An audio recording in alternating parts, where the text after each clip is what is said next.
नमस्कार बच्चों, गायत्री विद्या मंदिर के यूट्यूब चैनल में आप सबका स्वागत है। आपकी कक्षा 12 की अनिवार्य हिंदी की क्लास में हम पढ़ रहे थे उपेंद्र नाथ अश्क की एकांकी तौलिए। हमने क्या पढ़ा कि मधु और बसंत पति पत्नी हैं। मधु ने बसंत के साथ प्रेम विवाह किया है। मधु बसंत को और बसंत मधु को खूब चाहते हैं, किंतु दोनों के बीच विवाद होता रहता है। क्यों विवाद होता रहता है? क्योंकि मधु एक ऐसे वातावरण से आई है जहाँ सफाई पर ज़्यादा ध्यान दिया जाता है। वह साफ़ सुथरा रहने पर जोर देती है। बसंत की आदत है कि वह कोई भी तौलिया ले लेता है। वह चाहती है कि बसंत अपना तौलिया और किसी काम के लिए निश्चित तौलिया ही प्रयोग करे अपने, और इसके विपरीत बसंत जो हाथ में आ जाता है उसी तौलिए को लेकर इस्तेमाल कर लेता है। मधु चाहती है बसंत सुबह शाम बनियान बदले, वह पैर धोकर रजाई में घुसे, बिस्तर पर कुछ खाए पिए नहीं। कुछ बातें बसंत ने अपना ली थी, किंतु तौलिए का प्रयोग करने में वो बार बार चूक जाता है, और यही कारण है कि मधु से विवाद भी होता है। बसंत को भी सफाई प्रिय है, लेकिन सफाई की सनक से चिढ़ है उसे। दोनों का जो है अलग अलग दृष्टिकोण है। उसे लगता है कि मधु उससे घृणा करती है, और मधु भी स्वयं को बदलने की कोशिश करेगी, आगे देखें हम। और मधु को लगता है कि वह उससे घृणा करता है। अब देखें, हम आगे पढ़ते हैं। मेरा ख्याल था मैं आपको सुख पहुंचा सकूंगी, आपके अव्यवस्थित जीवन को व्यवस्था सिखा दूंगी, किंतु मैं देखती हूँ कि मेरे समस्त प्रयास विफल है।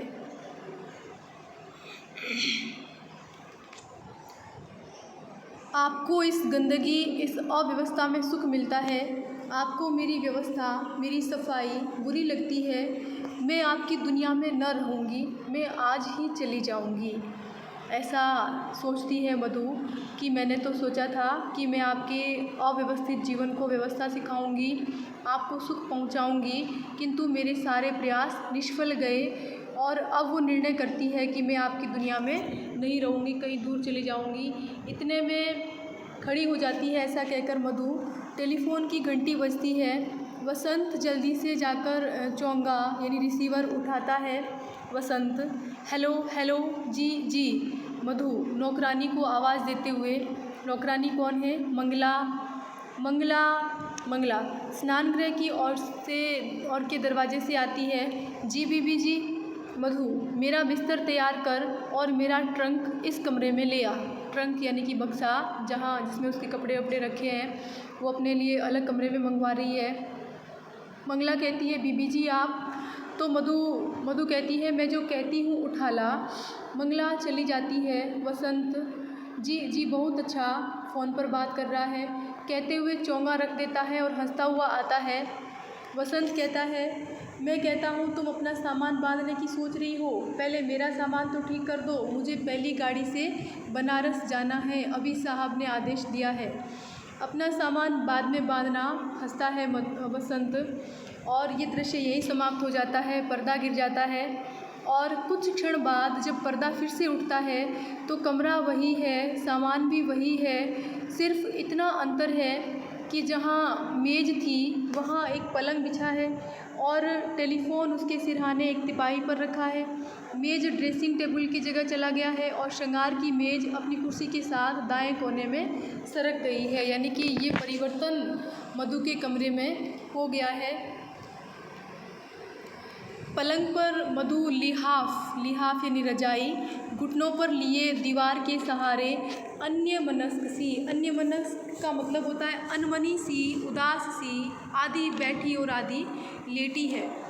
कुछ क्षण बाद वह कैलेंडर की ओर देखती है।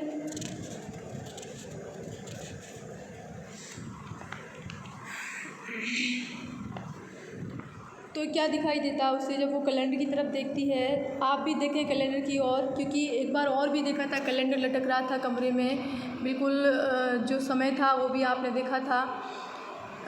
उसकी दृष्टि का अनुसरण करते ही मालूम होता है। दृष्टि का अनुसरण करना यानी मधु कैलेंडर की तरफ देखती है, हम भी कैलेंडर की तरफ देखें तो हमें क्या पता चलेगा कि जनवरी का महीना है और वो समय क्या था, नवंबर का महीना था और नया साल चढ़ गया है। जनवरी का महीना यानी कि सर्दी का समय है, जिसका मतलब यह है कि मधु को हम कितने समय बाद देख रहे हैं, 2 महीने बाद देख रहे हैं, क्योंकि वो समय था नवंबर का और ये है जनवरी का। बाहर का दरवाजा यानी कि 2 महीने का समय बीता है। देखो 2 महीने में जो परिवर्तन हुआ है उसकी बात हुई है। अभी क्या स्थिति हो गई, हमने 2 महीने पहले हमने देखा था कि वसंत मधु को अपना सामान पैक करवाने के लिए कहता है और अब देखो फिर हमने देखा है कमरे में कुछ परिवर्तन हुआ है काफ़ी कुछ, और हम 2 महीने बाद देख रहे हैं मधु को। बाहर का दरवाज़ा खुला है, तीखी हवा अंदर आ रही है, तीखी बोले तो शीत ऋतु की जो है शीतलहर। लिहाफ को कंधों तक खींचते हुए मधु नौकरानी को आवाज़ देती है, मंगला मंगला, लेकिन आवाज़ इतनी हल्की है कि शायद मंगला तक नहीं जाती, यानी कि मधु की आवाज़ इतनी कमज़ोर हो गई है कि मंगला तक पहुंच ही नहीं पा रही है। मधु रजाई लेकर लेट सी जाती है। कुछ क्षण बाद मंगला स्वयं ही आती है, स्वयं ही आती है यानी कि आवाज़ तो उसको सुनाई नहीं दी उसकी, स्वयं ही चलकर आती है। मंगला, बीबी जी ये आप उदास उदास क्यों है? मंगला कहती है मधु से कि आप उदास उदास क्यों हैं? मधु लेटे लेटे ही थोड़ा सा सिर उठाकर कहती है, मंगला ये किवाड़ बंद कर दो, बर्फ़ सी हवा अंदर आ रही है, ये बहुत ठंडी हवा आ रही है, तुम दरवाज़ा बंद कर दो। मंगला किवाड़ बंद करते हुए, मेरी बात का उत्तर नहीं दिया आपने बीबी जी। मधु कहती है, यूँ ही कुछ तबीयत उदास है मंगला। तो मंगला कहती है, कोई पत्र आया बाबूजी का? तो मधु कहती है, आया था, शायद आज कल में आ जाएं। मंगला, तो फिर मधु विषाद से हंसकर, दुख से थोड़ा हंसती है, पीड़ा से, और कहती है तबीयत कुछ भारी भारी सी है, शायद सर्दी के कारण। इतने में दरवाजे पर दस्तक होती है। मधु कहती है, थोड़ा सा उठ कर के कहती है, कौन? सुरो। बाहर से आवाज़ आती है सुरो की, दरवाज़ा तो खोलो। मधु फिर वो सोए से उठ कर के बैठती है और बैठकर मंगला से कहती है, ज़रा किवाड़ खोलना। मंगला दरवाज़ा खोलती है। सुरो और चिंती आती है। मधु रजाई परे करके यानी रजाई हटाकर, अरे सुरो चिंती तुम यहाँ कैसे? सुरो और चिंती कौन है? उसकी बचपन की सहेलियाँ हैं। सुरो कहती है, आज ही सवेरे यहाँ उतरी है। चिंती कहती है, माताजी प्रयाग जा रही थी, सरिता बहन का ख्याल था। सरिता कौन? सुरो। सरिता बहन का ख्याल था कि दिल्ली भी देखते चलें। तो मधु ने पूछा, ठहरी कहाँ हो? चिंती ने कहा, कनॉट पैलेस में, मलिक चाचा जी के यहाँ। देर से उनका अनुरोध था, यानी बहुत देर से वो कह रहे थे, पहले से ही कह रहे थे कि दिल्ली आए तो यानी हमारे यहाँ रुकना। तो मधु ने कहा, और मुझे पत्र तक नहीं लिखा?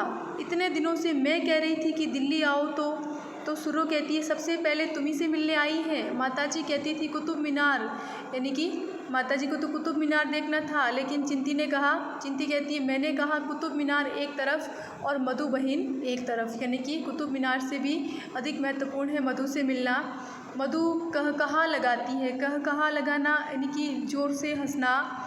सुरो कहती है, और फिर 2 घंटे से मारी मारी फिर रही है तुम्हारी तलाश में, यानी कि घर ढूंढने में इतना समय लगा। मधु कहती है, लेकिन पता तो मेरा यानी कि तुम्हें था। चिंती कहती है, सुरो बहन भूल गई, उन्होंने तांगे वाले को भैरव के मंदिर चलने के लिए कह दिया। मधु को बड़ा आश्चर्य होता है, भैरव के मंदिर? चिंती, और तांगे वाला ले गया सब्जी मंडी, कहीं 30 हजारी के गिरजे के पास। कहाँ ले गया? 30 हजारी गिरजे के पास। मधु कहती, गिरजे के पास? ज़ोर से हंसती है फिर वापस। चिंती अपनी बात जारी रखते हुए, तब इन्हें ख्याल आया कि मंदिर तो हनुमान का है। फिर नई दिल्ली वापस आई। मंदिर हनुमान का है मतलब मधु का घर जो है वो हनुमान जी के मंदिर के पास है और ये जो है वो गिरजा है। मधु फिर से ज़ोर से हंसती है सुरो, और तब पता चला कि हम लोग तो यूं ही परेशान होते रहे, घर तो तुम्हारा पास ही था। तो मधु कहती है, तुम लोग भी? मैं कहती हूँ। फिर ज़ोर से हंस पड़ती है सुरो, ये इतना हंसना तुम कहाँ से सीख गई? तुम तो थी जन्म की सीढ़ी। यानी कि जन्म से ही तुम तो ऐसी थी कि हंसती करती ज़्यादा नहीं थी, यानी कि जीवन पर तहजीब के नाम पर तुम बहुत कुछ ऐसा करती थी जिससे जीवन का आनंद ना मिले। चिंती ने कहा, भाई साहब ने सिखा दिया होगा इतना ज़ोर से कह कहे लगाना। कहाँ है वे? जब जिक्र आ गया वसंत का तो पूछ भी लिया साथ ही साथ कि वे कहाँ हैं। तो मधु कहती है, बनारस गए हुए हैं 2 महीने से। वहाँ के फर्म का मैनेजर बीमार पड़ गया था, शायद आजकल में आ जाएं। चिंती पूछती है, अच्छे तो हैं? तो मधु कहती है, अच्छे हैं, मौज में हैं, लेकिन तुम खड़ी क्यों हो? इधर आ जाओ बिस्तर पर। फिर नौकरानी को आवाज़ देती है, मंगला मंगला।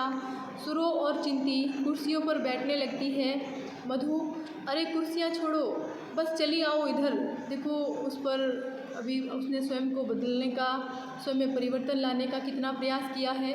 स्वयं भी लिहाफ ओढ़ कर बैठी है। सहेलियाँ क्योंकि उसके व्यवहार से परिचित है तो वे कुर्सियों पर बैठने के लिए तैयार होती है, किंतु मधु क्या करती है, उन्हें बीच में टोककर अपने साथ पलंग पर लिहाफ में बैठने के लिए आमंत्रित करती है। सुरो कहती है, लेकिन मेरे पाँव, हंसकर, और मैं धो भी नहीं सकती इन्हें क्योंकि सर्दी है। तो मधु कहती है, अरे क्या हुआ है तुम्हारे पाँवों को? जुराबें तो पहन रखी है तुमने। जुराबें यानी मोजे तो पहने हुए तुमने। चिंती, पर तुम्हारा बिस्तर? चिंती कहती है, लेकिन तुम्हारा बिस्तर यानी मैला हो जाएगा पैरों से। मधु कहती है, कुछ नहीं होता बिस्तर को, मेरे बिस्तर का ख्याल छोड़ो, बस चली आओ इधर। ये किवाड़ बंद कर दो, बर्फ सी हवा अंदर आ रही है। मधु कहती है कि बस दरवाज़ा बंद कर दो, बर्फीली हवा अंदर आ रही है और तुम यहाँ आकर बैठ जाओ। तो मंगला आती है। मंगला, आपने आवाज़ दी थी बीबी जी? मधु, मंगला, चाय बनाकर लाओ।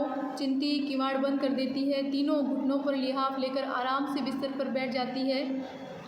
देखो, हमने पीछे पढ़ा था, वसंत को यही शिकायत थी कि एक समय था जब दोस्तों के साथ एक ही लिहाफ में बिस्तर पर बैठते थे बिना पाँव धोए, और अब उन्हें क्या करना पड़ता है, दोस्त आते हैं, कुर्सियों पर बैठते हैं, एक दूसरे पर बोझ मालूम होता है।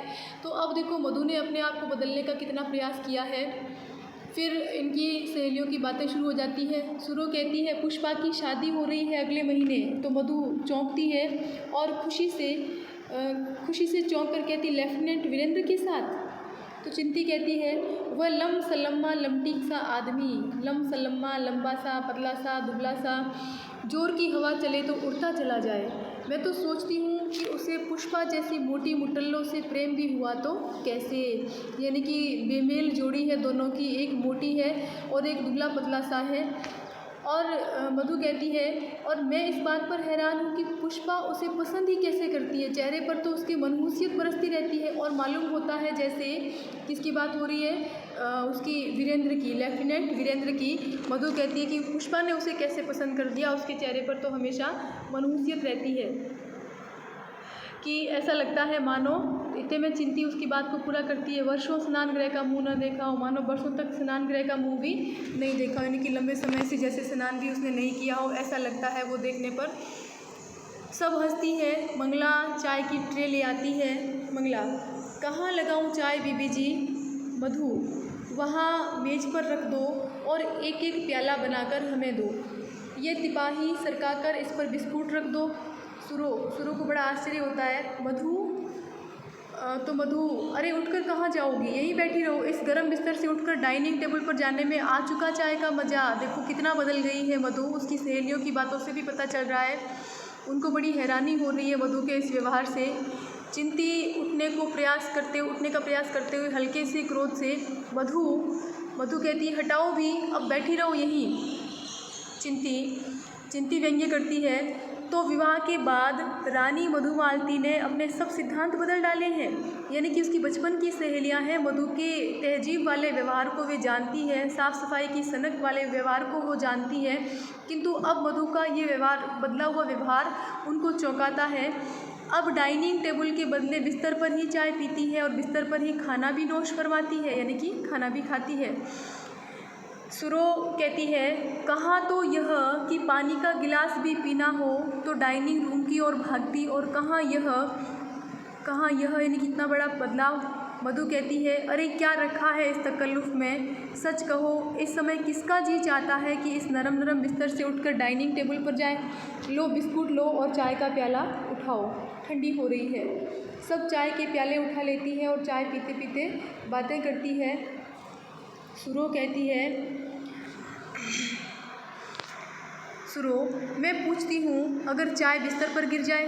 मधु, तो क्या हुआ, चादर धुलवाई जा सकती है। और फिर किसी दिन सहसा पेश आने वाली दुर्घटना के भय से कोई अपने रोज़ के सुख आराम को तो नहीं छोड़ देता। यानी कि भाई कभी ऐसा हो जाएगा ये सोच कर के हम हमेशा के सुख चैन को तो नहीं छोड़ सकते।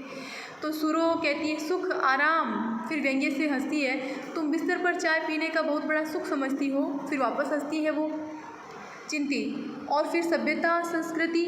तो मधु कहती है कि मानव की आधारभूत भावनाओं पर नित्य नए दिन चढ़ते चले जाने वाले पर्दों का नाम ही तो संस्कृति है।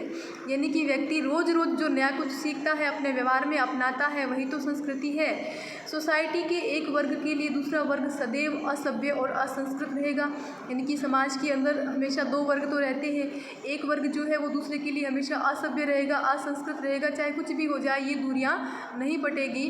फिर कहाँ तक आदमी सभ्यता और संस्कृति के पीछे भागे, ऐसी बात मधु कहती है। सुरो, ये तुम क्या कह रही हो? क्या तुम चाहती हो कि इतना कुछ सीख समझकर मनुष्य फिर पहले की भांति बर्बर बन जाए, यानी असभ्य बन जाए? मधु, नहीं, बर्बर बनने की क्या ज़रूरत है। मनुष्य सीमाओं को छूता हुआ क्यों चले, मध्य का मार्ग क्यों ना अपनाए, यानी कि जो सहज है, सरल मार्ग है, उसे क्यों नहीं अपना सकता। न इतना खुले कि बर्बर दिखाई दे, यानी कि न इतना उच्छृंखल हो जाए, असभ्यता दिखाई दे, ऐसा भी नहीं हो, और न इतना बंधे, बंधनों में भी ना बंधे इतना कि सनकी लगे। महात्मा बुद्ध ने कहा था। सुरो फिर हंसकर कहती है, महात्मा बुद्ध, तुम्हें हो क्या गया है? सदियों पुराने गले सड़े विचारों को तुम आज की सभ्यता पर लादना चाहती हो, यानी कि बरसों पुरानी विचारधाराओं को तुम आज की वर्तमान पीढ़ी पर तुम थोपना चाहती हो। तो चिंती भी कहती है, मनुष्य हर घड़ी हर पल प्रगति के पथ पर अग्रसर है। आज के सिद्धांत कल काम न देंगे और कल की परसों, यानी कि आज के हमारे जो सिद्धांत थे वो कल भावी पीढ़ी के समय काम नहीं आएंगे, और आज के जो सिद्धांत थे वो कल काम नहीं आएंगे, और कल के परसों काम नहीं आएंगे। फिर बर्नार्ड शॉ का उदाहरण देते हुए कहती है, जब तक मधु कहती है, बर्नार्ड शॉ हटाओ, क्या बेमजा बहस ले बैठी हो। मंगला, चाय का एक एक कप और बनाओ, और चाय बनाने का आदेश देती है मधु। और इस तरह से देखें, हमने देखा कि मधु में काफ़ी कुछ परिवर्तन भी आ गया है। हाँ,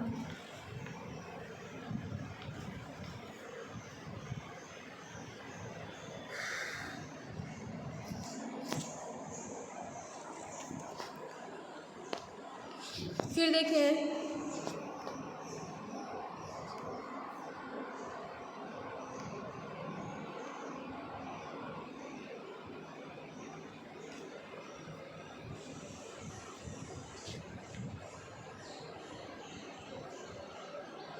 तो चिंती कहती है, बस भाई अब तो चलेंगे, इतनी देर हो गई हमें यहाँ आए, मंगला हाथ धुला दो हमारे।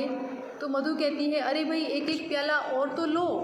सुरो, नहीं मधु, अब चलेंगे, वहाँ सब लोग परेशान हो रहे होंगे। हमने कहा था हम केवल मधु का घर देखने जा रहे हैं, एक आध घंटे में लौट आएंगे, और यहाँ आते ही आते 2 घंटे लग गए।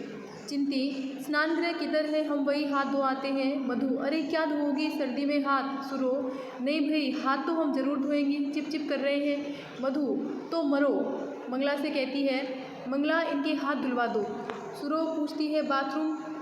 तो मधु कहती है, अरे बाथरूम में जाकर क्या करोगी, इधर बरामदे में ही धो लो। देखो, सहेलियों का आना, इस बात को उजागर करने के लिए, सहेलियों का यहाँ पर आगमन, सहेलियों की घटना जो है उनका आना, और ये सब इसके लिए है कि मधु में वसंत के जाने के बाद उसने अपने आप को बदलने का कितना प्रयास किया है। इसे सब स्पष्ट करने के उद्देश्य से मधु की जो सहेलियाँ हैं वो आती है।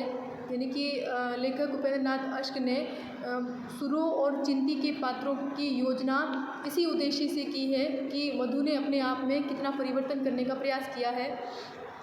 हाँ, मधु, अरे बाथरूम में जाकर क्या करोगी, इधर बरामदे में ही धो लो। किवाड़ खोलकर सुरो और चिंती हाथ धोती है। मधु चुपचाप अपने प्याले की शेष चाय पीती है। सुरो गीले हाथ लिए वापस आकर पूछती है, तौलिया कहाँ है? मधु कहती है, तौलिया नहीं दे गई मंगला? अच्छा वह ले लो जो खूंटी पर टंगा है। तो सुरो को सहेली किसकी है? मधु की। उसे भी क्रोध आता है। मधु, तुम भली भांति जानती हो। क्या जानती है मधु भली भांति? कि वो यूज़ किए हुए तौलिए से हाथ नहीं पहुँचेगी। मधु, मंगला इन्हें अंदर से धुला हुआ तौलिया ला दो। चिंती भी गीले हाथ लिए आ जाती है। मंगला तौलिया ले आती है और दोनों हाथ पहुँचती है। मधु, मैं कहती थी अभी कुछ देर बैठती। चिंती, नहीं भाई, अब कल आने का प्रयास करेंगी। हाथ पहुँचकर तौलिया कुर्सी की पीठ पर रख देती है। ध्यान देना आप,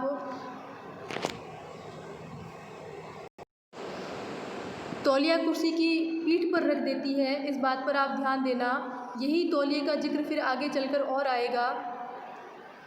मधु कहती है प्रयास नहीं, ज़रूर आना, भूलना नहीं और खाना भी यही खाना। सुरो, हाँ हाँ अवश्य आएंगी। मधु उठने का प्रयास करती है। अब उठने का तकल्लुफ़ न करो, बैठी रहो अपने गर्म लिहाफ में। दरवाज़ा हम बंद किए जाती है, बर्फ़ सी हवा अंदर आ रही है। ठीक है, आज का वीडियो हम यहीं पे ख़त्म करते हैं। इसकी आगे पढ़ेंगे हम अगले वीडियो में। तब तक के लिए धन्यवाद।